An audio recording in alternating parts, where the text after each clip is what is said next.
O FIA em Foco de hoje é o FLRP11. Nós temos aí mais uma opção de shopping na base 10 para investir, para diversificar a carteira. Esse fundo, que é gerido pela Red Investimentos, a mesma lá do HGBS 11, que também é outro fundo que desdobrou as suas cotas, estava sendo negociado a mais ou menos R$ 2.000 por cada cota e com desdobramento, hoje ele vale R$ 21,96 no momento que eu estou gravando esse vídeo.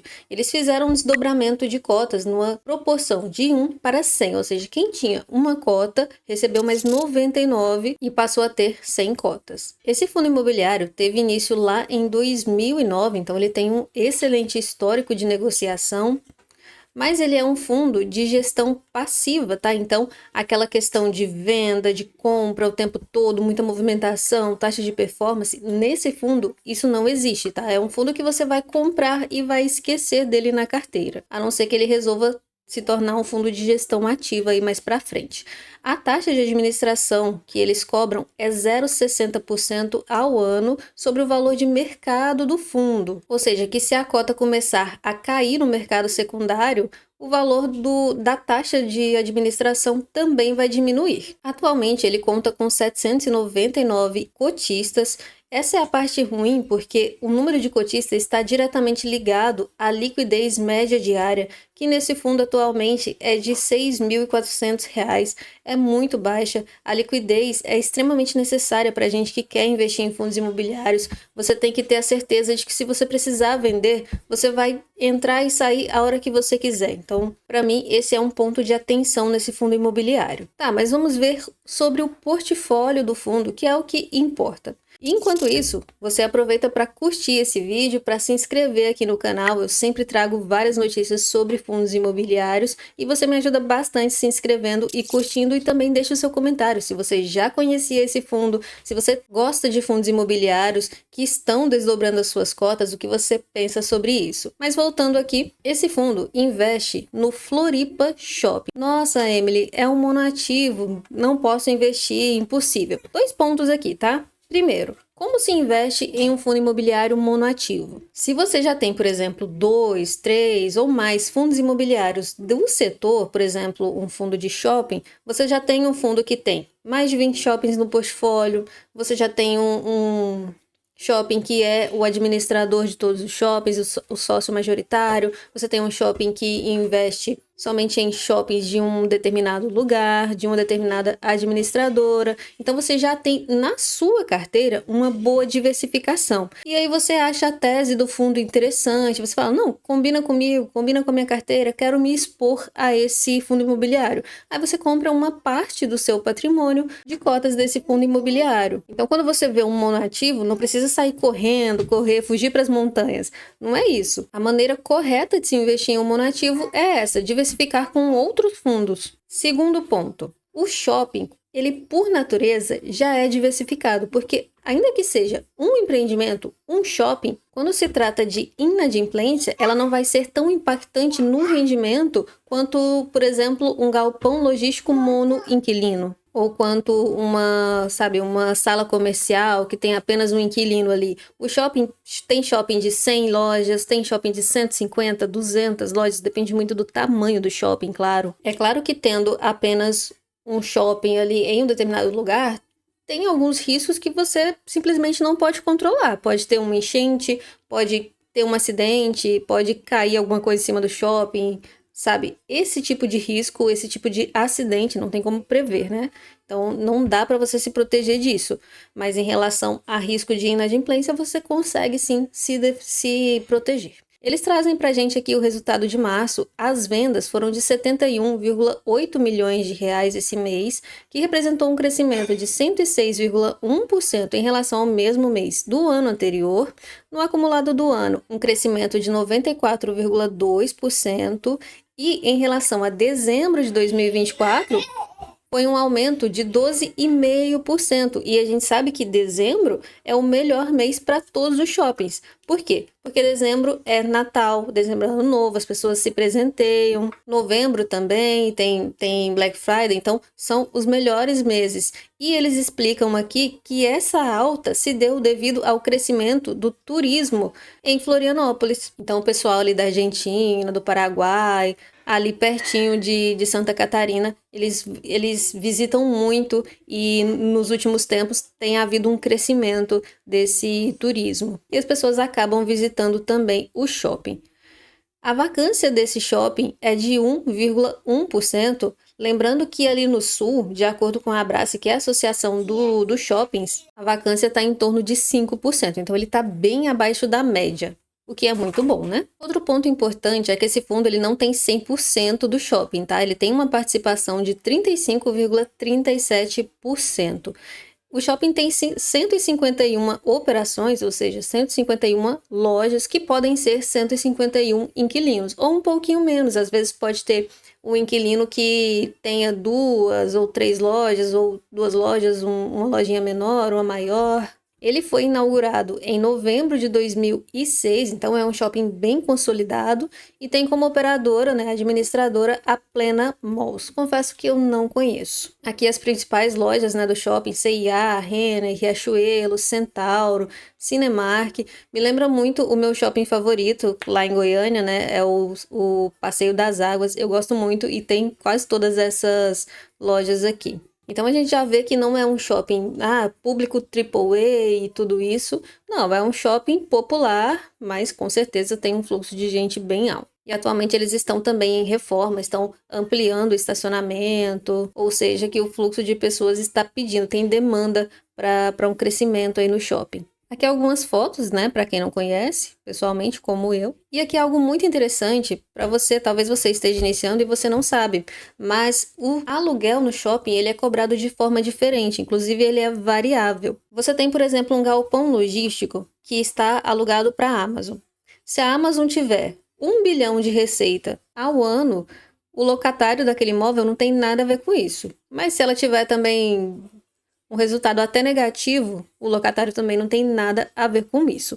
Aqui no shopping funciona diferente. O inquilino ele tem como se fosse um piso. Aí imagina que ele tem que pagar lá 20 mil reais todo mês. É o piso, é o mínimo que ele tem que pagar. Porém, ele tem um contrato que ele tem que pagar, por exemplo, 10% das vendas dele. E aí no fim do mês, vão fazer as contas, né? E se esses 10% tiverem sido maiores que 20 mil, então ele vai pagar esse aluguel que é maior. Mas se for, por exemplo, 19 mil, 18 mil, aí ele vai pagar 20. Então o shopping, ele consegue ganhar de acordo com a performance daquele lojista. É por isso que a gente tem aqui, ó, na performance do fundo, o aluguel mínimo e o aluguel complementar, que é esse variável. E a gente também pode ver, ó, que a variação é sempre positiva. Inclusive, o aluguel variável complementar teve uma variação de 241% em relação a fevereiro do mês anterior. Depois o fundo também tem o aluguel dos quiosques. São aquelas lojinhas pequenininhas que ficam ali no corredor enquanto a gente vai transitando pelo shopping. Tem mídia, que são as propagandas das lojas que eles fazem dentro do próprio shopping mesmo. E tem os eventos, né? A locação dos espaços para eventos. Igual a gente viu ali na foto, que tinha piscina de bolinha, tudo isso atrai muita gente. E o fundo ainda lucra alugando espaço para esses eventos.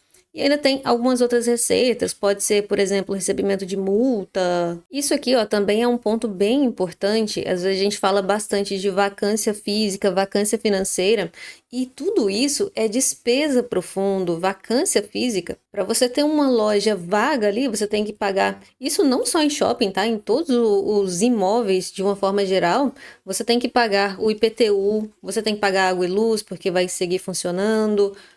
Às vezes você tem que pagar um segurança, você tem despesa para manter um imóvel vazio. E eles trazem para a gente, né, encargos de lojas vagas. E aí depois eles fazem também a receita do estacionamento. Tem alguns shoppings que não cobram estacionamento, mas, por exemplo, pode ter algum evento ali no estacionamento. Esse shopping que eu falei para vocês que eu gosto, tinha alguns eventos lá, tinha um evento de food trucks, ou evento de pula-pula, sabe? Um show, alguma coisa. Eles lucram com o aluguel desse espaço, cine drive-in. Tem várias formas de um shopping ganhar dinheiro. Receitas de universidades e escritórios. Sim, tem, se eu não me engano, são 2 ou 3 universidades que têm umas salas ali dentro do shopping. Tem alguns escritórios também.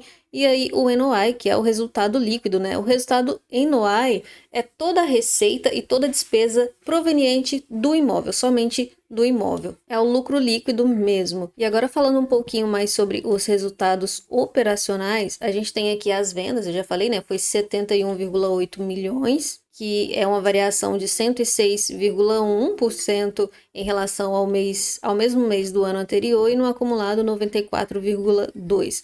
O fluxo de veículos, a gente vê que de um ano para o outro aumentou bastante. E aqui a inadimplência líquida. O fundo tem uma inadimplência líquida negativa, aqui ó, sinalzinho de menos 2,7%. O que isso significa? Significa que a administração está conseguindo reaver aqueles aluguéis que ficaram atrasados. Então, a inadimplência líquida negativa, ela não é ruim, tá? Quando você vê inadimplência líquida negativa, não se preocupe. Se fosse inadimplência líquida bruta, aí sim o valor é sempre positivo, porque é sempre a inadimplência daquele período, sem contar períodos passados. E esse aqui não. No cálculo, ele leva em consideração o acumulado do mês anterior. A vacância, né, que eu já falei, é 1%, 1,1%. Agora vamos falar de rentabilidade. Aqui no Status Invest, a gente pode ver que o fundo pagou 14 centavos e aqui já está considerando o valor desdobrado, tá? E o próximo também vai ser de 14.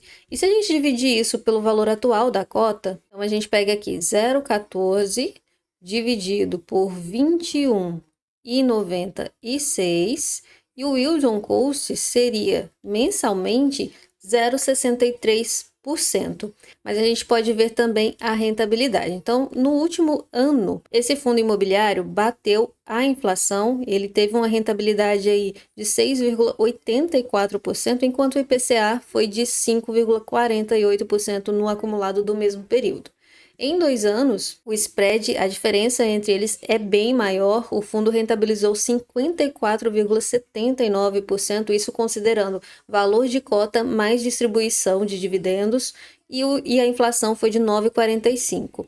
No maior período, aqui desde o surgimento do fundo, lá em 2009, 2010, a rentabilidade do Floripa Shopping foi de 518,01% e a inflação foi de 133,49%. Então, concluindo o meu vídeo, tá aí. É mais uma opção que a gente tem. É claro que não é uma recomendação de investimento. Eu queria trazer o fundo para você conhecer, para você saber que existe vida além de XPML, HGBS, HSML. Eu tenho 2 ressalvas. Primeiro, a liquidez. Eu não gosto de investir em fundos imobiliários que não tenham liquidez, mas a gente tem que esperar um pouquinho, porque a proposta do desdobramento é justamente melhorar a liquidez, aumentando a atratividade do fundo para os cotistas, né? E o segundo ponto é a rentabilidade. Eu achei baixa. Ah, mas no longo período... Tudo bem, no longo período ele apresentou um resultado de mais de 500%. Mas eu não investi nele lá no começo, então eu tenho que contar a partir de agora. E o fundo está pagando aí 0,60, 0,63. Para mim é muito baixo. A questão de ser um mono ativo, para mim, não me incomoda, até porque é um fundo de shopping e já tem uma diversificação. A gente viu que tem 151 lojas, para mim é o suficiente para estar bem diversificado. Bom, esse foi o vídeo, espero que você tenha gostado. Me deixe nos comentários se você já conhecia esse fundo imobiliário, se você investe em algum fundo imobiliário de shopping da Base 10 e qual é o seu favorito. No mais, a gente se vê no próximo vídeo.